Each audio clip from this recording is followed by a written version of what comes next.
एक होता है इंजीनियर और एक होता है मैकेनिक। ये जो कार के मैकेनिक होते हैं वो बड़े फटाफट कार को ठीक कर देते हैं। तो ऐसे लगता है कि ये इंजीनियरों से मैकेनिक श्रेष्ठ है। मैकेनिक मैकेनिकली करते हो, उनको पीछे उसके पीछे का जो तत्व है वो मालूम नहीं होता, और फिर उसी में लगने लग जाता है कि मैं बड़ा सक्सेसफुल हूँ। उसी प्रकार से जो चीज़ मैकेनिकली करते जाओ, धीरे धीरे आप उसमें एक्सपर्ट हो जाते हो। जैसे कार चलाना, एक्सपर्ट हो गए, कहीं भी कुछ एक्सीडेंट नहीं। लेकिन यदि कार बंद पड़ गई तो ऐसी ही एक बार हुआ था। हम राजस्थान में जा रहे थे, हमारे पीछे में एक बड़े महात्मा बैठे थे। महात्मा मीन्स महान अस्ति आत्मा उदरम यस्य स महात्मा।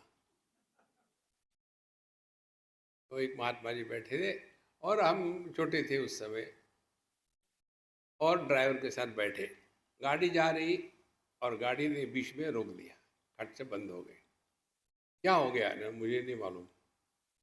देखो, तो मैं उतरा और अगल बगल देखा, एक पेड़ के नीचे एक कोई मोटरसाइकिल ठीक करने वाला ठाक ठुक कर रहा था। तो मैंने उसको बुलाया, मैं देख यार क्या है।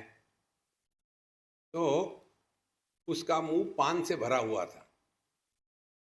तो वो आ गया, आने के पश्चात उसने इशारे से कहा ड्राइवर को, बोनेट खोल।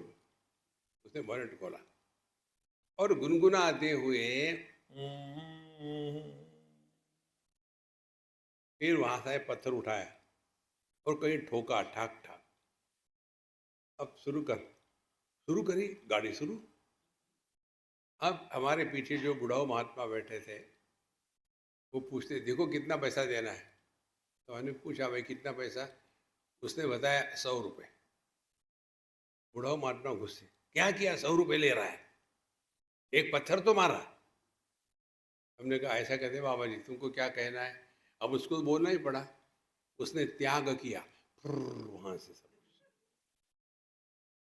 देखो, पान खाने वाले को जब पान थूकना पड़ता है ना, तो वो बहुत ही कष्ट का अनुभव होता है।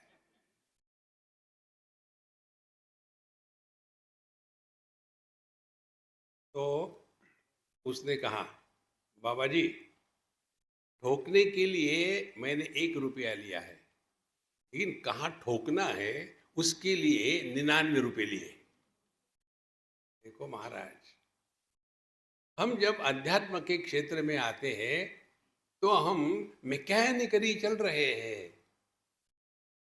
अग्रे वन्नी पृष्ठे भानो रात्रो चुबुक समर्पित जानो, बड़ी तपस्या करेंगे।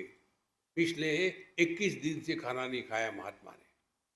अरे महात्मा जी, आपने 21 दिन से खाना नहीं खाया, कैसे जिंदा हो?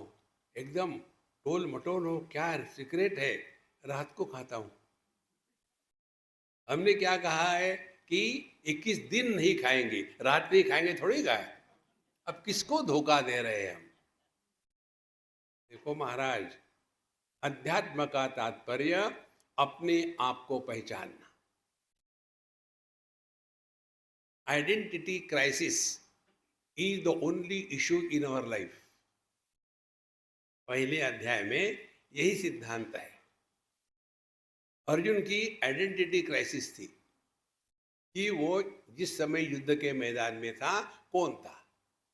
किसी का पोता था, किसी का शिष्य था, किसी का भाई था, या योद्धा था।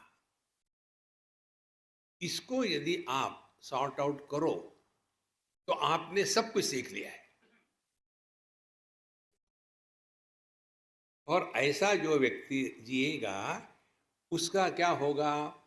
योगम युंजन मदाश्रयः, प्रथम श्लोक में 7वें अध्याय के हमको बताया कि कौन सा योग है। योग है जीवन में दुख आने के बाद दुखी नहीं होना, इसको योग कहते हैं। शरीर को तोड़ना मोड़ना उसको योग नहीं कहते, वो एक्रोबैटिक्स है। देखो, उसे कुछ नहीं होता, उससे और देहाभिमान बढ़ जाता है। इसीलिए जो व्यक्ति नित्य निरंतर वर्तमान में रहता है वही प्रसन्न रह सकता है।